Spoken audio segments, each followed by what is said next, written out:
আজ কিন্তু আমি কোনো ফাস্টফুড স্টাইলে চিকেন বার্গার বানাচ্ছি না। আজ কিন্তু বানাচ্ছি বাড়ির চিকেন বার্গার, যেটা খেলে মনে হবে না যে বাইরের খাবার খেলাম, বরং মনে হবে যে আজ আমি বাড়িতেই ভালো কিছু বানালাম। আর থেকে বড় কথা কি বলো দেখি, এই বার্গারটা এমন না, বাচ্চাও খেতে পারবে, বড়রাও খুব খুশি হবে। আলাদা করে আর বাইরে থেকে কিচ্ছু কিনতে হবে না। তো চলো আজকের মতো একটু ধীরে ধীরে গল্প করি আর এই চিকেন বার্গারটা বানাই। আসলে দেখো, আমরা সব সময় তো ডাল ভাত মাছের ঝোল তরকারি বাড়িতে এইগুলোই সচরাচর খেয়ে থাকি, কিন্তু মাঝে মধ্যে না মনটা একটু অন্যরকম কিছু খেতে ইচ্ছে করে না? আমার তো তাই ইচ্ছে করে, বিশেষ করে বিকেল হলে তো খুব ইচ্ছে করে। আর এখন তো শীতকালের বিকেল, তো বাইরে যেতে তো একদমই ইচ্ছে করে না। তো বাড়িতে থেকে আলাদা কিছু একটু খেতে ইচ্ছে করলে তখন কি হয়, যে বাইরে থেকে অর্ডার করলে সেটা টেস্ট ঠিক হবে কি না কিচ্ছু জানি না। তেল ওরা কতটা দেবে, মশলা কতটা দেবে, কিচ্ছু তো আমাদের হাতে থাকে না ওগুলো। তাই আজকে ভাবলাম যেটা সবাই পছন্দ করে খেতে, বাচ্চা থেকে বুড়ো, সেটাই আজকে বাড়ির মতো করেই বানাই। তো অনেক দিন থেকে ভেবে রেখেছিলাম যে একটু বাড়িতে চিকেন বার্গার বানাবো। তো হিয়াকে বলিনি আজকে যে চিকেন বার্গারটা বানাবো, তো ওকে না না জানিয়েই কিন্তু আজকে বানাচ্ছি। এখানে আমি নিয়েছি দেখো বোনলেস চিকেন, খুব বেশি কুচি করছি না, হালকা কিমার মতো। এবার এটা কিন্তু মিক্সিতেই পেস্ট করব। বাড়ির খাবারে আমরা সব সময় অভ্যস্ত, ছোটোবেলা থেকেই আমরা বাড়ির খাবারেই কিন্তু অভ্যস্ত। মশলা কম, একটু টেস্ট যেন ঠিক থাকে। তো এইভাবেই যেহেতু অভ্যস্ত, তাই রেস্টুরেন্টের খাবার বাইরে থেকে খাওয়ার অর্ডার করলে না কোথায় কী দেবে, কী মিশিয়ে দেবে, কিচ্ছু জানা নেই। তবে বাচ্চা যেহেতু বাড়িতে আছে, আর বাচ্চারা তো এখন চিকেন বার্গার, চিকেন প্যাটিস এইগুলোই খুব পছন্দ করে। বিশেষ করে আমাদের হিয়া তো চিকেনের যে কোনো জিনিস খুবই পছন্দ করে। এখনকার বাচ্চারা তো এত বার্গার, প্যাটিস, স্যান্ডউইচ, চিকেন জাতীয় যা দেবে তাই ওদের কাছে দারুণ লাগে। আজকের হিয়াকে না জানিয়েই করেছে এই বার্গারটা। ও যে কতবার এসছে, ও কিন্তু দেখছে চিকেন দিয়ে কিছু একটা হবে, কিন্তু ও কিন্তু জানে না যে আজকে বার্গারই হবে। দেখো, আমরা বার্গার বললে কিন্তু মাথায় প্রথমে আসে রেস্টুরেন্টের ওই ছবিটার কথা। রংচঙে বান, ভেতরে কী আছে সেগুলো কিন্তু কিচ্ছু আমাদের জানা নেই। খেতে ভালো লাগে ঠিকই, কিন্তু খাওয়ার পর মনে হয় কি আজকে একটু বেশিই হয়ে গেল। আমি বলছি না যে রেস্টুরেন্টের খাবার খারাপ, কিন্তু প্রতিদিন তো আমরা বাইরের জিনিস খাই না। বিশেষ করে বাচ্চা থাকলে তো আরও চিন্তা হয়। এই জন্য আজ এই বার্গারটা আমি বাড়ির মতো করেই বানাচ্ছি, আমার নিজের মতো করেই বানাচ্ছি। একদম কম তেল, কম মশলা, যা দিচ্ছি সব চোখের সামনেই দিচ্ছি। এখানে কোনো তাড়াহুড়ো নেই। রেস্টুরেন্টে যেমন 10 মিনিটে খাবার বেরোতেই হবে, এখানে তেমন কোনো চাপ নেই। চিকেনের সলিড পিসগুলোকে দেখো একদম মিক্সিতে পেস্ট করে নিয়েছি, একদম মিহি করে নিয়েছি। আর দেখো এদিকে পাউরুটিটাকে আগে থেকে ভিজিয়ে রেখে দিলাম। আর দেখো এখানে বার্গার তো বানাতে বসে পড়েছি, কিন্তু সমস্যা হচ্ছে বার্গারের বান নেই। যেটা বানাবো সেটাই নেই। মনে পড়লো যে তাড়াহুড়ো করে একটা অর্ডার দিয়ে দিই। 10 মিনিট মতো লেগেছে আসতে। বার্গারের বানটা না আজকে আমার একদম পছন্দ হয়নি। আমার আগের একটা বার্গার রেসিপি আছে, ওখানে বানগুলো ভীষণ সুন্দর ছিল, আমি লিঙ্কটাকে শেয়ার করে দেবো, ওটা তোমরা দেখবে, খুব ভালো হয়েছিল কিন্তু। এবার দেখো চিকেনের সাথে পাউরুটিটাকে ভালো করে মিশিয়ে নিয়েছি জল ঝেড়ে। এবার ওর সাথে লবণ দেবো, অনেকটাই যেহেতু চিকেন তাই মাপটা একটু ঠিক করেই দিয়েছি। আদা রসুন বাটা, পেঁয়াজ কুচি, ডিম দেবো দুটো, যেহেতু আমার চিকেনটা অনেকটাই আছে। একটু লেবুর রসও দিয়েছি। আর এখানে ব্যবহার করছি কিন্তু গোলমরিচের গুঁড়ো অল্প, 1 চিমটি মতো লাল লঙ্কার গুঁড়ো দিয়েছি, 1 চামচ মতো গরম মশলা, সয়া সস, লাল লঙ্কার গুঁড়ো।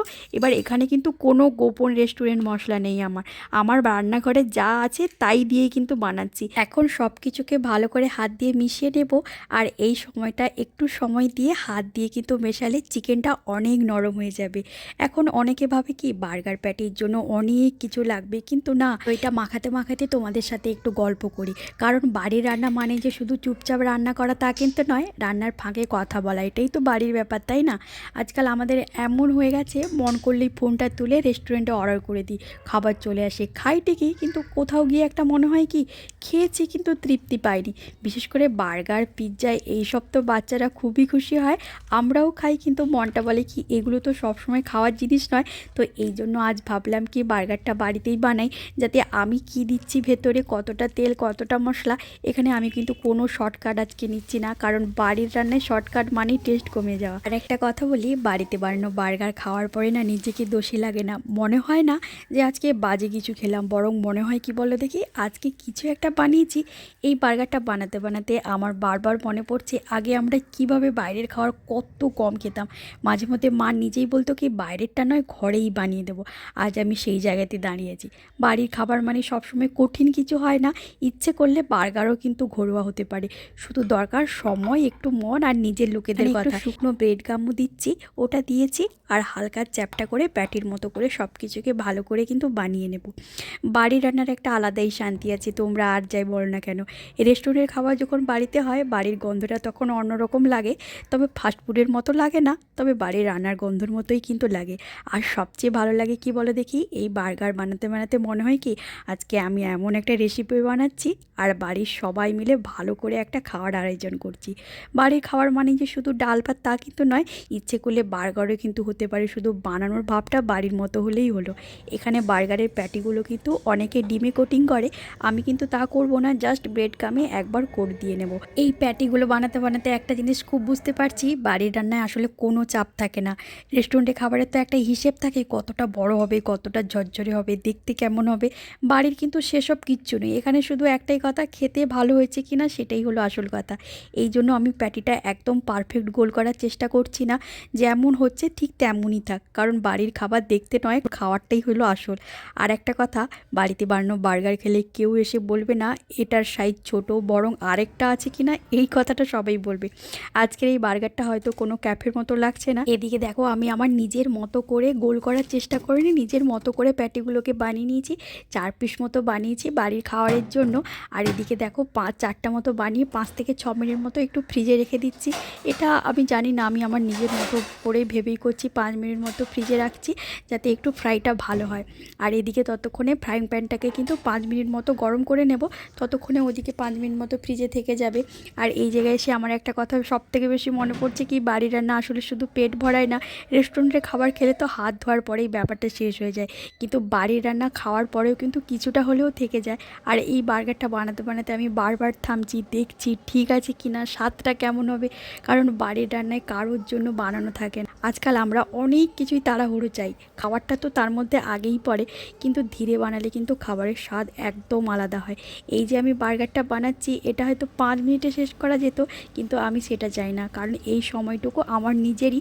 আর একটা বড় সত্যি কথা বলো দেখি, বাড়িতে বানানো খাবার সবসময় কিন্তু পারফেক্ট হয় না, কখনো একটু নুন বেশি, কখনো কম, কিন্তু তাতেও তো বাড়ির খাবারে একটা মজাই আছে বলো, কারণ এখানে কেউ বিচার করার নেই। আর এই বার্গারটা খেতে খেতে হয়তো আজকে কেউ বলবে যে একটু বেশি ঝাল হয়ে গেছে, পরের বার একটু ঝাল কম দিও। এই কথাটার মধ্যে কিন্তু একটা আপনত্ব আছে। রেস্টুরেন্টে আমরা কাস্টমার, বাড়িতে আমরা পরিবারের মানুষের মতোই, কিন্তু এটাই হচ্ছে আসল সত্য। প্যাটিগুলোকে ভাজছি, আর প্যাটিটা ভাজার সময় এই যে গন্ধটা খুব পরিচিত, কি বলো দেখি, বাড়িতে যে চিকেন কাটলেট হয় না, সেই চিকেন কাটলেট ভাজার মতনই। আস্তে আস্তে করে সবগুলো প্যাটি ভালো করে ভেজে নেব, সাইডগুলোকেও কিন্তু আস্তে আস্তে করে ধৈর্য ধরে কিন্তু ফ্রাই করে নেব। 4 পিস মতো করেছি এখানে। আর এই বাড়িতে বানানো বার্গারটা একটু ব্যাকা হলেও কিন্তু আমি দেখেছি আমাদের সবার কাছে খুব প্রিয়।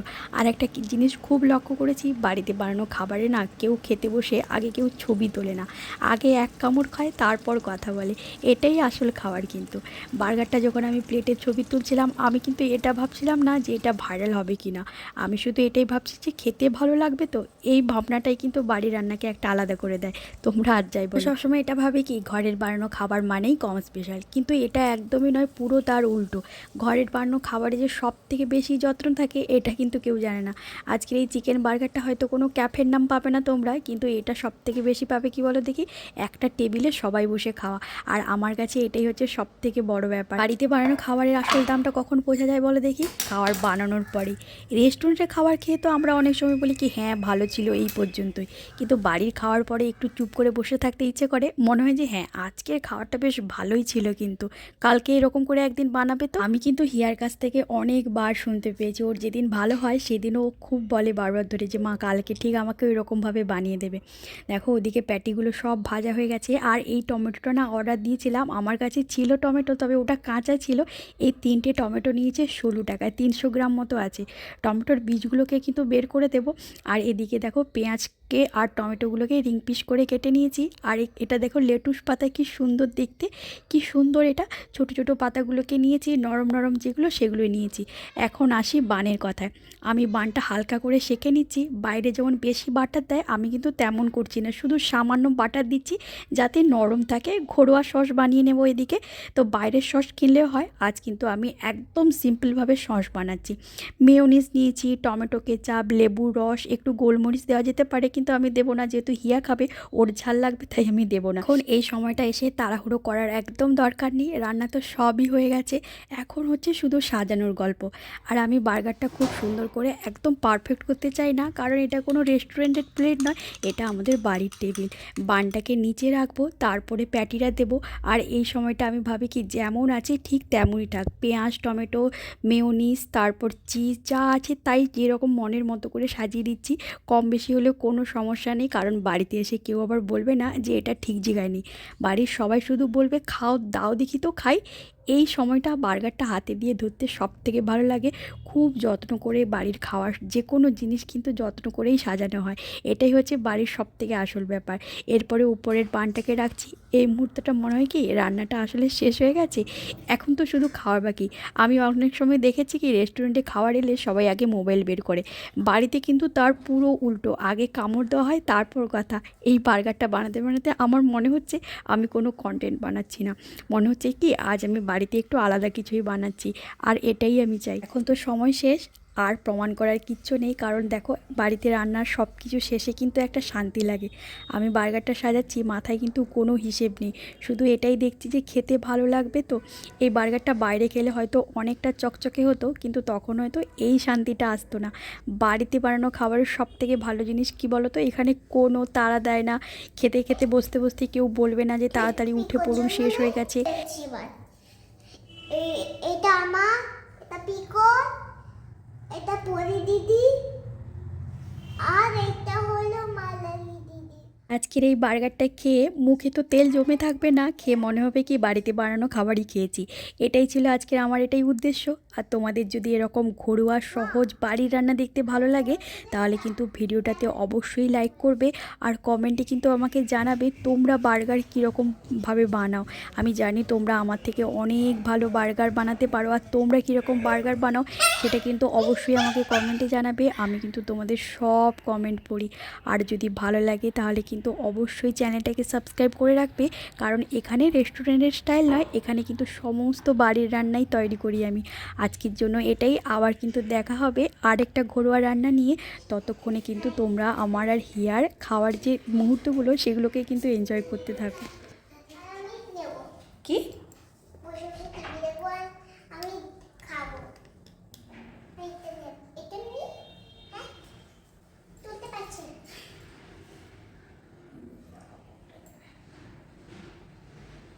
আচ্ছা দাদা, আমি তো অবশ্যই খাবো।